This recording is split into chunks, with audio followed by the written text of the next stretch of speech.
గరుడగమన రారాననుని కరుణ నేలు కోర గరుడగమన రారాననుని కరుణ నేలు కోర పరమ పురుషయే వెరపులేల నీ మరుగు జొచ్చి తిని అరమరసేయకు పరమ పురుషయే వెరపులేల నీ మరుగు జొచ్చి తిని అరమరసేయకు నీ మరుగు జొచ్చి తిని అరమరసేయకు నీ మరుగు జొచ్చి తిని అరమరసేయకు గరుడగమన రారాననుని కరుణ నేలు కోర గరుడగమన రారాననుని కరుణ నేలు కోర.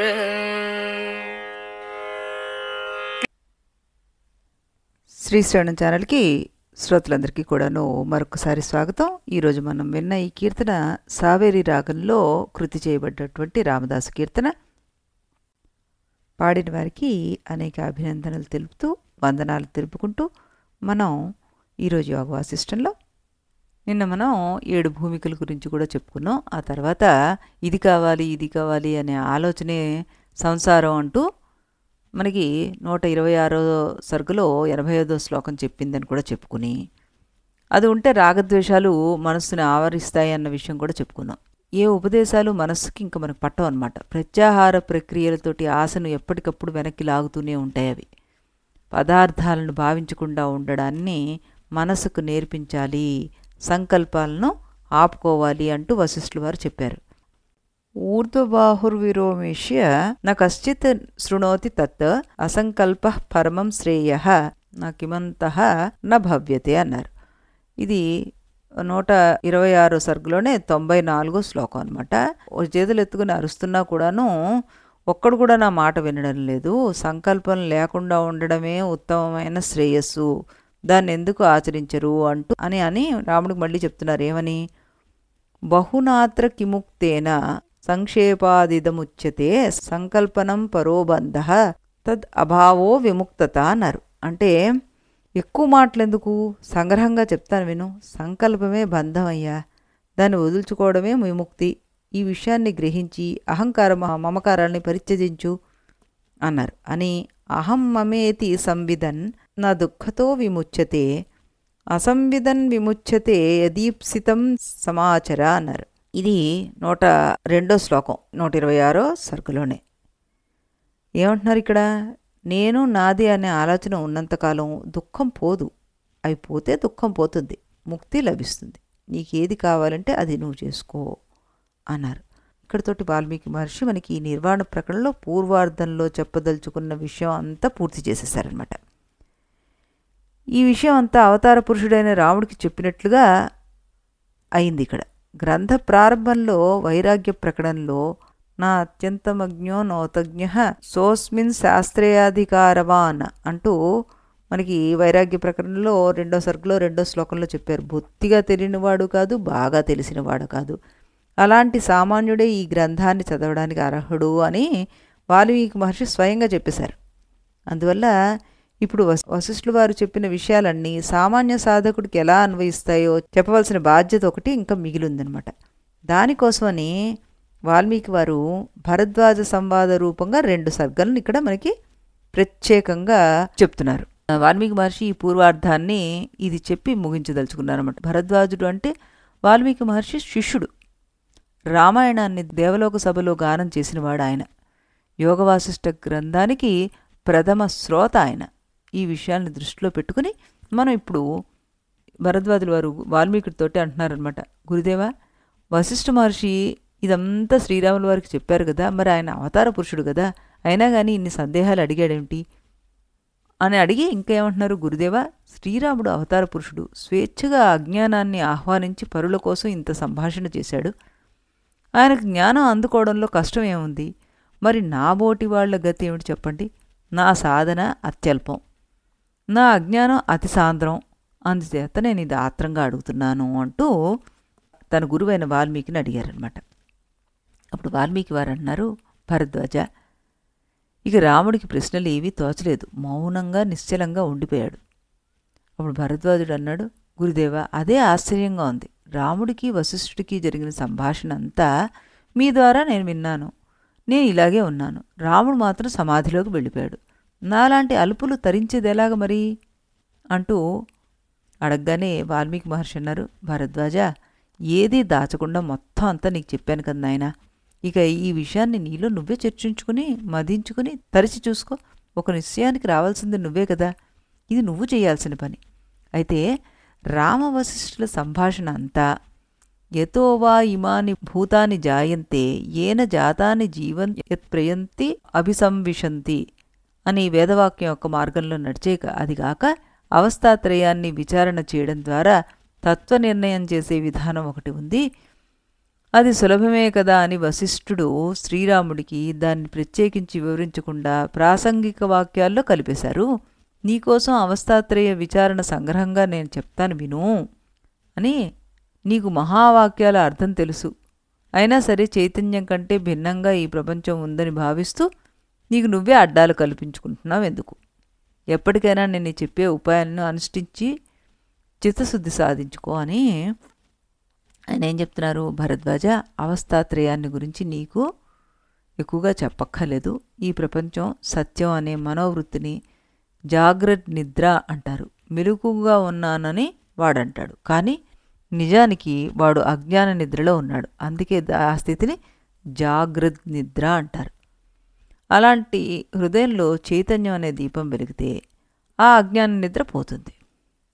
అజ్ఞానం పోతే ప్రపంచమే పోతుంది. కనుక నువ్వు అజ్ఞానాన్ని వదిలేసి జ్ఞానదీపాన్ని వెలిగించుకో. ప్రాజ్ఞాస్తి చరమే నాస్తి వస్తు సర్వమిదం సఖే విద్ధి మధ్యేపి తన్నాస్తి స్వప్నవృత్తం మిదం జగత్ అన్నారు. భరద్వాజ, ఈ ప్రపంచం పూర్వం లేదు, చివర్లో లేదు, అందుచేత మధ్యలో కూడా లేనిదే అయింది, లేకపోయినా కనిపిస్తోంది. అందుకే ఈ ప్రపంచం ఒక స్వప్నం అని గ్రహించు అంటూ 127వ సరుకులో 19వ శ్లోకంలో చెప్పారన్నమాట. ఈ ఆధ్యాత్మ శాస్త్రం ఎన్నిసార్లు విన్నా మనసులోకి ఎక్కకపోవడానికి కారణం పూర్వపాపాలే. కనుక ఆ పాపం పోవడం కోసం నువ్వు మొదట సగుణేశ్వర ఆరాధన చెయ్యాలి. జీవుల పాపాలే ఈశ్వరుడి చేతిలోని పాశాలు. కనుక పాపక్షయం కోసం నువ్వు ఈశ్వరోపాసన చెయ్యి. ఆ తర్వాత వైరాగ్యాన్ని సంపాదించుకొని గట్టిపరుచుకో. నిశ్చలంగా కూర్చుని సంసార నాటకాన్ని పరిశీలించు. అమంగళమైన దుఃఖాన్ని విడిచిపెట్టు. చిదానందఘనుడై స్వచ్ఛుడై ఉన్న పరమాత్మను భావించు. అంతకంటే చేయాల్సిందేం లేదు అన్నారు. భరద్వాజుడు అప్పుడు, గురుదేవా, మీ అనుగ్రహం వల్ల నాకు తెలియాల్సిందంతా తెలిసింది. నా వైరాగ్యత్పరో బంధుహో నా సంసారాత్పరో వ్రిపుహో అన్నారు.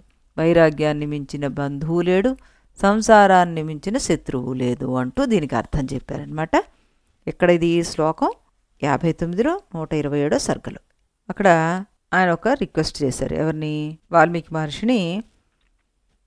ఇప్పుడు వరకు వశిష్ఠుడు చేసిన ఈ విశాలమైన బోధ మొత్తం నాకు సంగ్రహంగా చెప్పండి అని అడిగారు మళ్ళీ. అప్పుడు వాల్మీకి వారు ఏమని చెప్తున్నారు, భరద్వాజ, ఏది చెప్పినా కూడా నువ్వు చక్కగా పూర్వాపర విచారణ చేసి నిగ్గు తేల్చి చెప్పేవాడివి. మరి ఆ ప్రజ్ఞ ఏమైపోయింది అని. సరేలే నేను చెప్తాను విను అంటూ మాండూక్యం మొదలైన ఉపనిషత్తుల్లో శృతి చెప్పిన విషయాన్ని వశిష్ఠ మహర్షి ఇక్కడ బోధిస్తున్నారనమాట. అది నీకు మెట్లు మెట్లుగా చెప్తాను అంటూ ఆయన చెప్తున్నారు. మనం కూడా అలాగే విందాం. శమధమాది షట్క సంపత్తిని సాధించుకొని దాని ద్వారా నిషిద్ధ కర్మలను కామ్యకర్మలను మానుకోవాలి అన్నది ఒక విషయం. తర్వాత రెండో దాంట్లో ఏం చెప్తున్నారు, విషయేంద్రియ సంయోగం వల్ల కలిగిన సుఖం మీద మోజును తగ్గించుకోవాలి అన్నారు. ఇకపోతే మూడోది మనస్సును మృదువుగా చేసుకోవాలి. 4 ఆసన సిద్ధిని సాధించాలి. 5 శ్రద్ధతో మనస్సుని నిర్మలం చేసుకొని ప్రణవజపం చేయాలి. దాంతోపాటు ప్రాణాయామాలు చేసి అంతఃకరణ శుద్ధిని సాధించుకోవాలి. తర్వాత ఏమన్నారు, ఇంద్రియాలను విషయాల నుంచి ప్రత్యాహారం చేసేయాలి, అంటే వెనక్కి లాగేయాలి.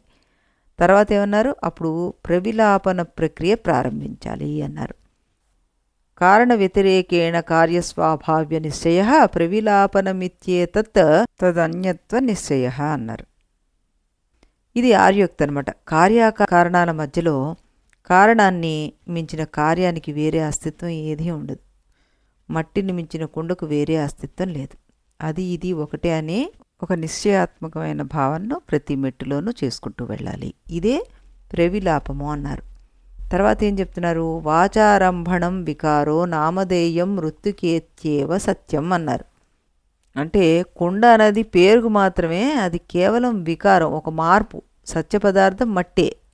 ఇది మనకి చాందోగ్యోపనిషత్తు వాక్యం అన్నమాట.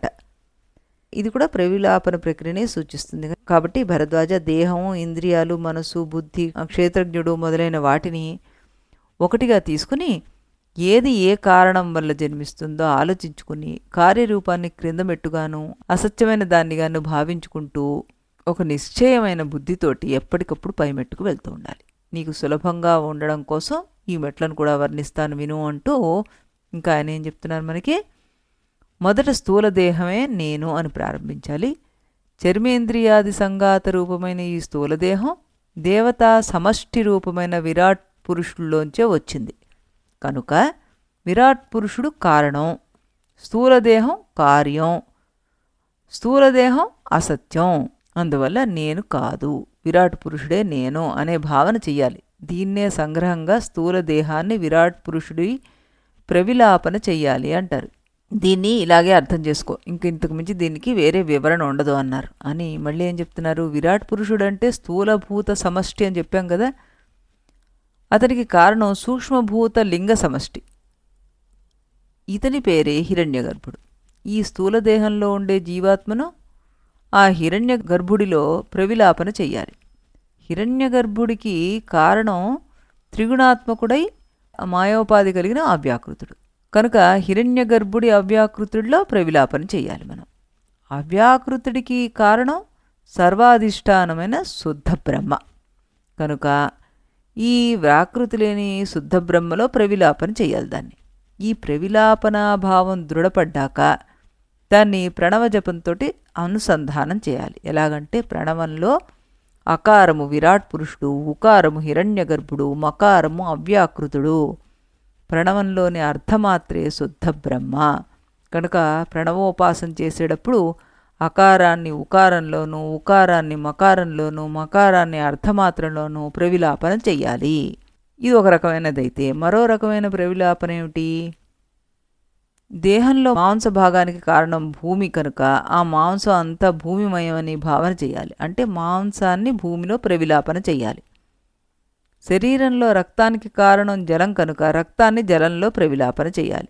శరీరంలో ఉండే వేడి, శక్తి, వాక్కు మొదలైన భాగాలు తైజస భాగాలని ప్రసిద్ధి. వాటిని మహాతేజస్సులో ప్రవిలాపన చేయాలి. శరీరంలో ఉండే ప్రాణాది వాయువులు, చలనం మొదలైన వాయువులు మహావాయు లోపల మిళితం చేయాలి. శరీరంలో ఉండే ఆకాశాన్ని మహాకాశం లోపల ప్రవిలాపన చెయ్యాలి. అలాగే ఇంద్రియాలను కూడా వాటి వాటి కారణాలలో ప్రవిలాపన చెయ్యాలి. ఇంద్రియాలకు కారణాలు సూక్ష్మభూతాలు. వీటిని ఆయా దేవతల పేర్లతోటి వ్యవహరిస్తూ ఉంటారు కనుక ఆయా ఇంద్రియాలను ఆయా దేవతల ప్రవిలాపన అంటే చెవి అనే ఇంద్రియాన్ని దిగ్దేవత అనబడే సూక్ష్మ ఆకాశంలో ప్రవిలాపన చేయాలి. చర్మేంద్రియాన్ని విద్యుత్ దేవత అనే సూక్ష్మ భూమికలో ప్రవిలాపన చేయాలి. నేత్రేంద్రియాన్ని ఆదిత్యుడనే సూక్ష్మ తేజస్సులో ప్రవిలాపన చేయాలి. నాలుక అనే ఇంద్రియాన్ని వరుణుడు అనబడే సూక్ష్మజలంలో ప్రవిలాపన చెయ్యాలి. ముక్కు అనే ఇంద్రియాన్ని అలాగే తనలోని ప్రాణశక్తిని వాయుదేవత అనబడే సూక్ష్మవాయువులో ప్రవిలాపన చేయాలి. వాక్శక్తిని అగ్నిలో ప్రవిలాపన చేయాలి. హస్తేంద్రియాన్ని ఇంద్రునిలో చెయ్యాలి. పాదేంద్రియాన్ని విష్ణువులో చెయ్యాలి. విసర్జనేంద్రియాన్ని మిత్రదేవతల్లో ప్రవిలాపన చేయాలి. ఉపస్థేంద్రియాన్ని కశ్యప ప్రజాపతిలో చెయ్యాలి. మనస్సును చంద్రుల్లో ప్రవిలాపన చెయ్యాలి. బుద్ధిని బ్రహ్మయోనిలో ప్రవిలాపన చెయ్యాలి అంటూ చెప్పారనమాట. భరద్వాజ, ఈ దేవతాత్మకమైన ప్రవిలాపాలనన్నింటినీ నేను వేద ప్రమాణాన్ని బట్టి చెప్తున్నాను సుమా, నా సొంతంగా కల్పించినవి ఏవి కాదు. సమష్టిలోని దేవతాశక్తులే వ్యష్టిలోని ఇంద్రియ శక్తులుగా దిగి వచ్చాయి కనుక శృతి ఈ విధంగా మన్ని శాసిస్తోందని నువ్వు గ్రహించు అన్నారు. ఆ తర్వాత రెండవ ప్రవిలాపన ప్రక్రియలో కూడా చివరికి మిగిలేది అంటే రెండు రకాలు చెప్పారు కదా. మొదటి దాంట్లో ఒక రకంగాను, రెండవ దాంట్లో శరీరమే మనం తలుచుకుంటే దాన్ని ఏ విధంగా మిళితం చేయాలి అన్నది చెప్పారు కదా. అది రెండో ప్రక్రియ అన్నమాట. తాను విరాట్ పురుషుడు అనే భావనే అక్కడ కూడా మనకు సృజింపు చేస్తున్నారు. ఈ విరాట్ పురుషుణ్ణి హిరణ్య గర్భుడిలో ప్రవిలాపన చేయాలని చెప్పాను నీకు, ఇది కాకుండా ఇంకొక ప్రక్రియ ఉంది, అది కూడా చెప్తాను అని చెప్పి చెప్తున్నారు. ఏమని? ఈ బ్రహ్మాండం ఉంది కదా, దానికి 2 రెట్లు పంచీకృత భూమి ఉంది, దానికి 2 రెట్లు పంచీకృత జలం ఉంది, దానికి 2 రెట్లు పంచీకృత అగ్ని ఉంది, దానికి 2 రెట్లుగా పంచీకృత వాయువు, దానికి 2 రెట్లు పంచీకృత ఆకాశం.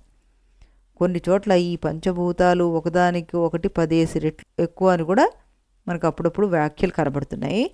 అపంచీకృత పంచభూతాలను దృష్టిలో పెట్టుకొని ఆ లెక్కలు చెప్పారనమాట. నేను పంచీకృత భూతాలని దృష్టిలో పెట్టుకుని ఈ లెక్క చెప్పాను అన్నారు. అంటే వేదాంతుల సృష్టి ప్రక్రియ 3 రకాలుగా చెప్పుకొచ్చారు మనకి ఇక్కడ. ఎలా ఇప్పుడు చూద్దాం మనం. కారణ సృష్టి, సూక్ష్మ సృష్టి, స్థూల సృష్టి. వీటిలో కారణ సృష్టి అంటే మూల ప్రకృతి, దానిలో వచ్చే ఆవరణ శక్తి, విక్షేప శక్తులే సూక్ష్మ సృష్టి అన్నారు. ఆవరణ శక్తి అంటే ఉన్న సద్వస్తువు కనిపించకుండా చేసే శక్తి అన్నమాట. విక్షేప శక్తి అంటే అసలు వస్తువు స్థానంలో వివిధ పదార్థాలను చూపించే శక్తి. ఆ విక్షేప శక్తి మూల ప్రకృతి యొక్క అంశ కనుక దానిలో త్రిగుణాలు ఉన్నాయి. దానిలోంచి మనకి సూక్ష్మ పంచభూతాలు ఆవిర్భవించాయన్నమాట. వీటికే అపంచీకృత భూతాలని పేరు. వీటి యొక్క సత్వగుణంలోంచి పంచేంద్రియాలు జన్మిస్తున్నాయి మనకి. వాటి యొక్క రజోగుణాల్లోంచి పంచేంద్రియ కర్మలు జన్మిస్తున్నాయి మనకి. ఇక వీటిలో మిగిలి ఉన్న తమో గుణాలు 5 కూడాను ఒక క్రమంలో ఒకదాంతో ఒకటి కలిసిపోతూ ఉంటాయి అన్నమాట. ఇది ఎలా జరుగుతుంది అన్నది మనం రేపు వివరించి చెప్పుకుందాం.